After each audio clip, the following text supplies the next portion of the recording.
Olá, bem-vindos a mais um episódio de Porta Aberta, para começarmos este novo ano letivo com as nossas conversas e partilhas. Estou aqui eu, Tânia Reis, e a minha colega Dina Alves.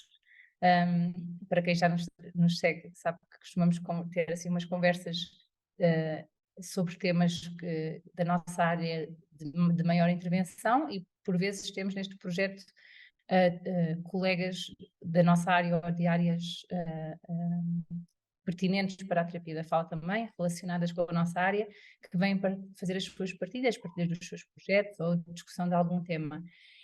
E para nós começarmos o episódio de hoje, pensámos em fazer uma apresentação de um projeto em que temos trabalhado há muitos anos e que temos vindo a conseguir partilhar com vários terapeutas da fala, e hoje gostávamos de ter mais um momento de partilha, porque pode ser útil para as vossas práticas clínicas, ou se for um professor para um trabalho em sala de aula, ou um educador para contexto educativo, ou um educador de ensino especial para um trabalho de prevenção ou até de ensino. E esse projeto é sobre o MIF, a nossa metodologia de intervenção fonológica não linear. E, Dina, queres nos falar sobre a Uhum. metodologia em que temos trabalhado? Sim, sim, boa tarde a todos, um bom ano letivo para todos. Estamos de regresso e com energias renovadas para mais um ano letivo. Quisemos abrir com este tema porque é um projeto eh, que nos é muito próximo e que está muito próximo daquilo que nós fazemos e que já tem muitos anos. E muitos anos significa que começou em 2004. 2004, mas com outro nome. Aliás, 2004 no início até sem nome, verdade seja dita. Em 2004 ainda não trabalhava com a Tânia, pouco depois começámos a trabalhar, em 2007. Em 2004 eu comecei a fazer uma projeção daquilo que poderia ser, ou vir a ser um método, salvo seja, uma metodologia de intervenção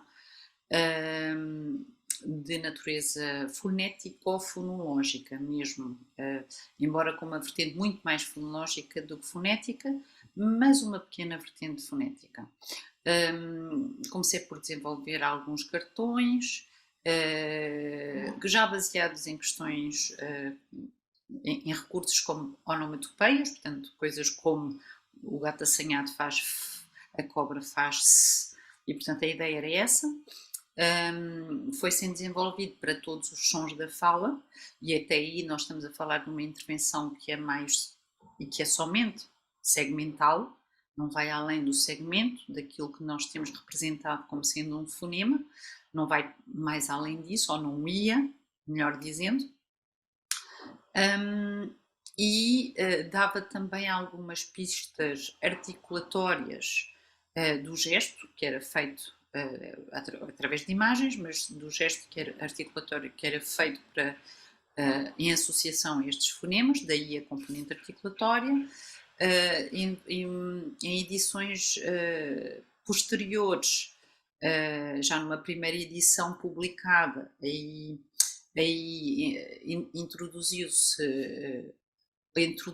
outros critérios, nomeadamente cada cartão que representava um fonema tinha a informação através das imagens que estavam em colunas e em linhas da sua projeção fonológica e ortográfica, o que significa que dávamos conta que um se podia ocorrer num ataque simples, como em sapo, ou em massa, ataque simples medial, por exemplo. Se fosse um som que pudesse ocorrer noutros constituintes silábicos, aparecia também numa coluna específica. No caso de che, coisas como nariz ou pista, por exemplo, coda, respectivamente coda final, coda medial, e a par disso, nas linhas dávamos conta das possíveis ortografias, das possíveis conversões. Era sobretudo uma informação para quem implementava a metodologia e saber que tipo de percurso tinha que fazer, olhando para as palavras e imagens que representavam estes sons no verso do cartão, nas colunas, e que tipo de conversão grafémica aqueles sons naquelas posições da palavra e silábicas poderiam ter do ponto de vista grafémico, caso estivéssemos a intervir com crianças em idade escolar. A parte da frente, depois da primeira edição editada e depois da segunda e da terceira, estas já contigo, Tânia, com uma ajuda, um reforço e outra pessoa a pensar na mesma linha sobre o mesmo material, fomos também introduzindo alguns ícones. Alguns já estavam nas primeiras versões, mas não estavam todos, sobretudo para representar coisas que são muito importantes do ponto de vista das propriedades fonológicas e não apenas do segmento. E foi nessas versões que nós começamos a entrar para lá do segmento. E começamos a usar ícones que representavam pregas vocais, representavam iconicamente pregas vocais associados às constritivas que eram vozeadas ou não vozeadas, e estes ícones também tinham e ainda têm uma cor associada. Quando é vozeado é vermelho, o ícone é vermelho. Quando é não vozeado, o ícone é azul. Quando falo de ícone, neste caso estamos a falar de pregas vocais. A cor surge desde a versão 0, vamos dizer assim, como sendo um elemento muito importante e útil para transferir a propriedade, neste caso do vozeamento, para a modalidade escrita. Ou seja, quando em fase de intervenção a dada altura se entra num processo de desmame, de retirada dos ícones e dos cartões e das onomatopeias, etc., é muito facilitador continuar a intervir na dimensão escrita, marcando a propriedade problemática através de uma cor e obrigando explicitamente a criança a pensar sobre: vou escolher azul ou verde, eu já treinei isto tudo e agora eu tenho que o fazer autonomamente na escrita. Isso aconteceu para as propriedades de vozeamento, para as propriedades de ponto e de modo, que são as basilares do ponto de vista das propriedades fonológicas.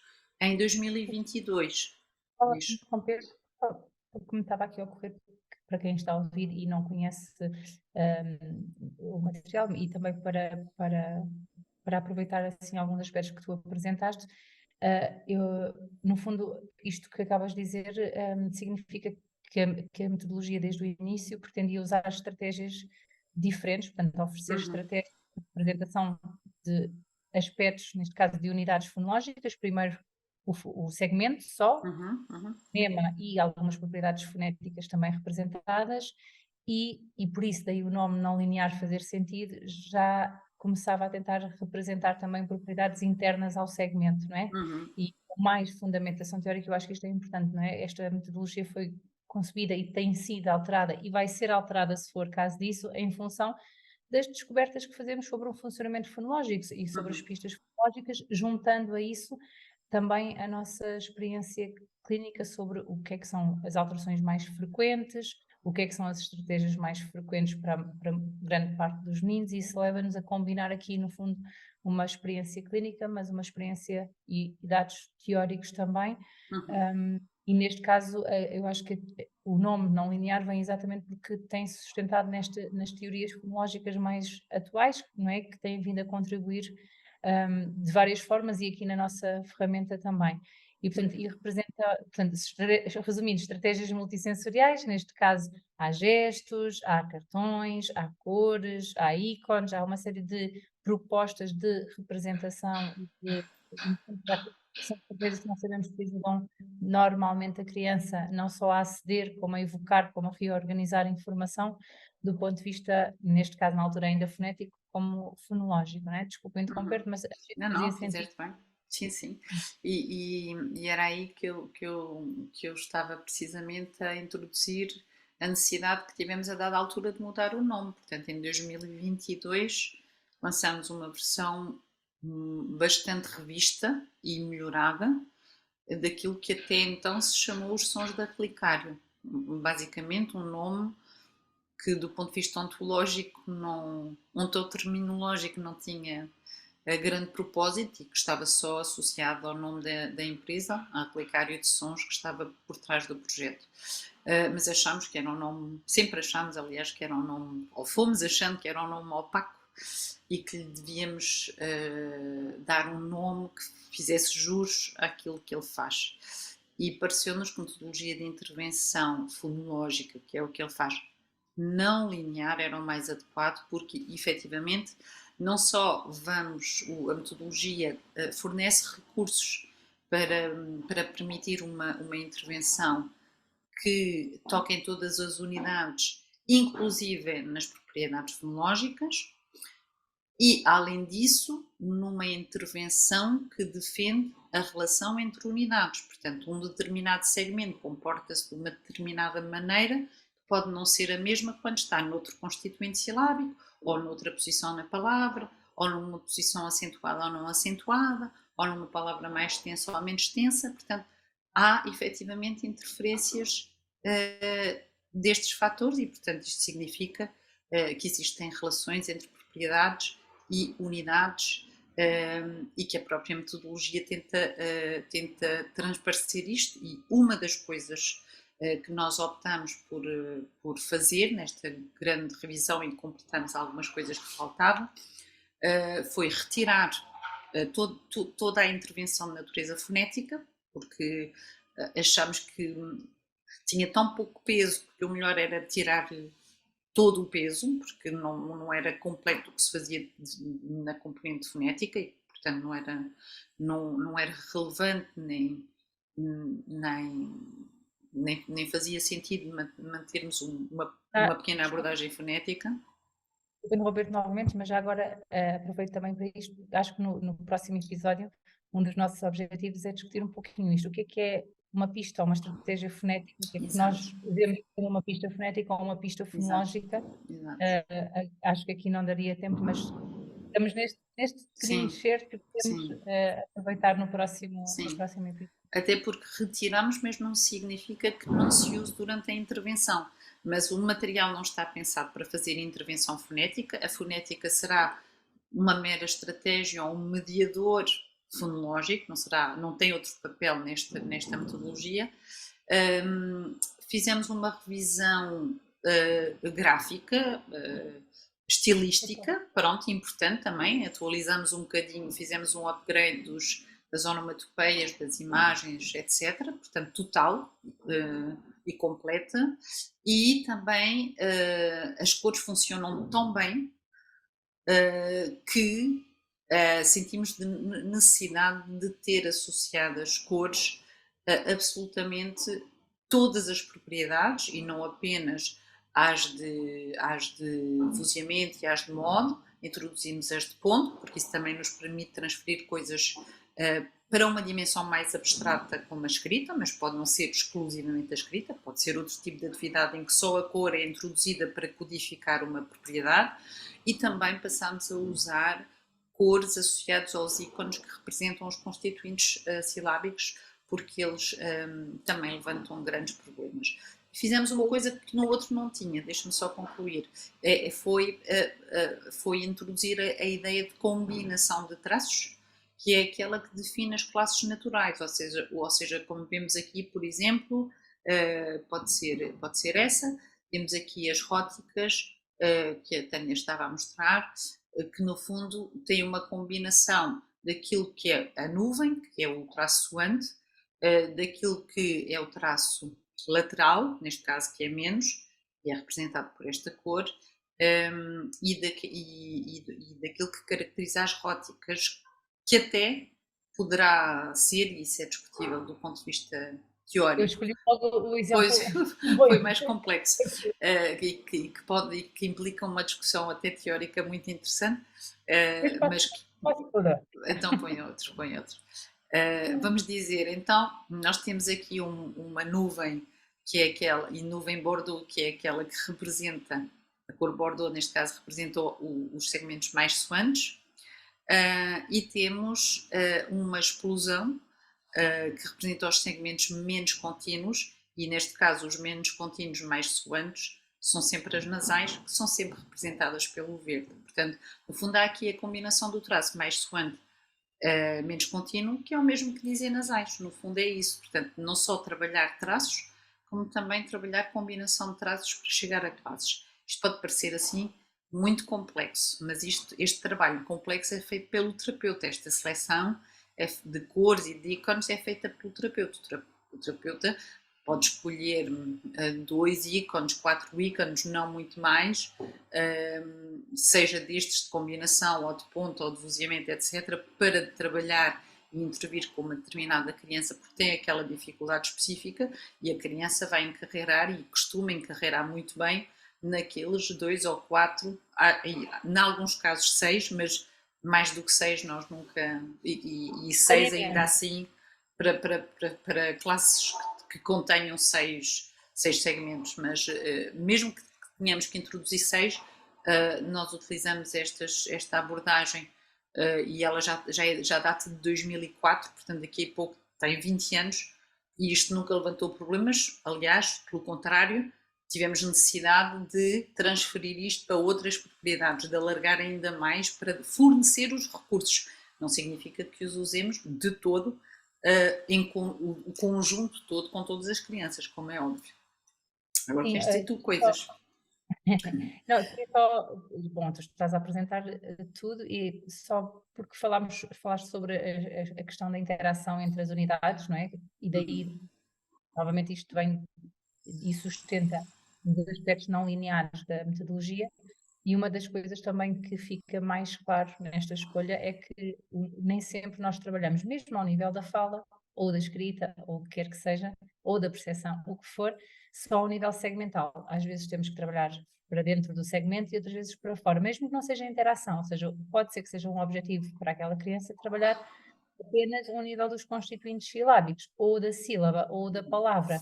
E, portanto, nós temos propostas de recursos para representar estas unidades. E, no seguimento, o que tu estavas a dizer também é que são muitos recursos. A proposta aqui e já agora nós colocámos tudo numa plataforma, portanto, os cartões de antes estavam à venda, agora não estão à venda. Os recursos são gratuitos para todas as pessoas. Um, e estão aqui nesta plataforma, neste site mifrelicariodesons.com.pt, para quem quiser usar, mas estes recursos são de facto muitos, porque eles representam tudo aquilo que um terapeuta da fala pode precisar, ou pode ter, ou alguns serão mais para usar em contexto educativo apenas, outros mais provavelmente para contextos clínicos ou pelo menos com orientação, mas a escolha destes recursos vai assentar sempre numa decisão clínica que se baseia também na avaliação. Portanto, não é possível dizer quais usar, porque se é sempre baseado naquilo que a criança precisa de reorganizar. Seja a escolha das onomatopeias, não vai ser preciso introduzir todas, não vai ser preciso introduzir todos os ícones, isto só para reforçar o que estavas exatamente a dizer. Isso, o que nos diz o que usar é a avaliação, e claro que uma avaliação numa perspectiva não linear irá ajudar muito mais a chegar à conclusão daquilo que pretendemos, que se pretende e que é utilizar, porque não são só muitos recursos, não é esse o objetivo para cada criança. Como a Dina diz, é raro haver crianças que trabalham com muitos símbolos, não é? Precisam de 2 ou 3 no máximo. E quando precisam de mais, não precisa de ser ao mesmo tempo, podem ser por fases, se houver essa necessidade. Primeiro uns e depois outros. É raro ter que usar muito, é raro ter que saber todas as onomatopeias. Há alguns casos, isso no planeamento de fala pode ser interessante, mas não é para todos os casos assim. Pronto, e acho que era isto. Já agora, também, para além de já ter dito que nos baseamos nas nossas decisões do ponto de vista teórico e queremos que elas representem o que está descrito, e por isso aquela questão que estávamos aqui a começar a introduzir dos róticos, esta é uma questão teórica em discussão e nós já contemplámos aqui isto, mas na nossa experiência clínica também, mas temos tido a sorte de contar, e está a decorrer também alguns trabalhos que têm testado esta metodologia, que têm testado os recursos, o que é uma vantagem também, porque precisamos disso também, não é só pensar, mas testar depois para perceber se de facto temos a nossa experiência clínica, mas do ponto de vista científico, para validar também, não é? Sim, já deixa-me só dizer neste sentido que,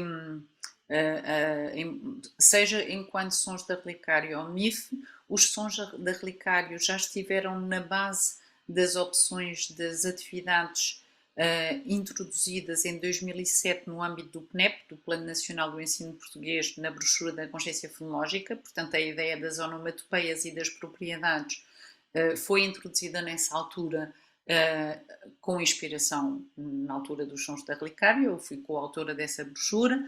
Vários trabalhos de mestrado recorreram ou aos sons da Relicário, agora mais recentemente ao MIF, em contexto escolar, em contexto pré-escolar, com escrita, sem escrita, com população sem patologia, com população com patologia, e nós mais recentemente até temos testado qual a melhor forma de capacitar profissionais, neste caso terapeutas da fala nesta fase, porque capacitar um terapeuta da fala para usar o MIF será diferente de capacitar um professor para usar o MIF, não será a mesma coisa, eles não irão fazer obviamente a mesma coisa, um trabalha em reabilitação, o outro em prevenção, um é em contexto de sala de aula, o outro é em contexto clínico, enfim, o know-how de cada um é muito diferente e, portanto, não será igual.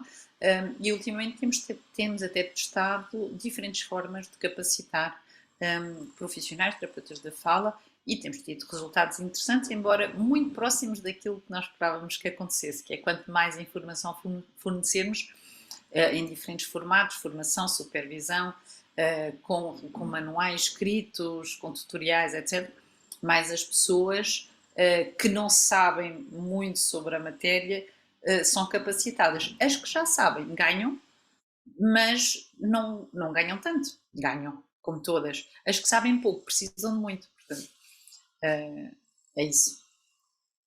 Obrigada, Dina, por esta partilha. Eu espero que seja útil para todos ficar a conhecer um pouquinho mais sobre isto, porque pode haver esta pergunta, não é? Ouvem falar, mas não sabem bem em que é que consiste. Pode ser que tenha dado assim um cheirinho do que é, e também já agora aproveitar para dizer que é nosso objetivo este ano, já o tínhamos feito, apresentar às vezes projetos de intervenção, materiais, programas, e é nosso objetivo continuar a fazer, não só apresentar aqui o MIF, mas apresentar outros recursos em várias áreas que são feitos por terapeutas da fala ou outros, mas para a nossa prática clínica, e começamos o ano com o nosso próprio projeto.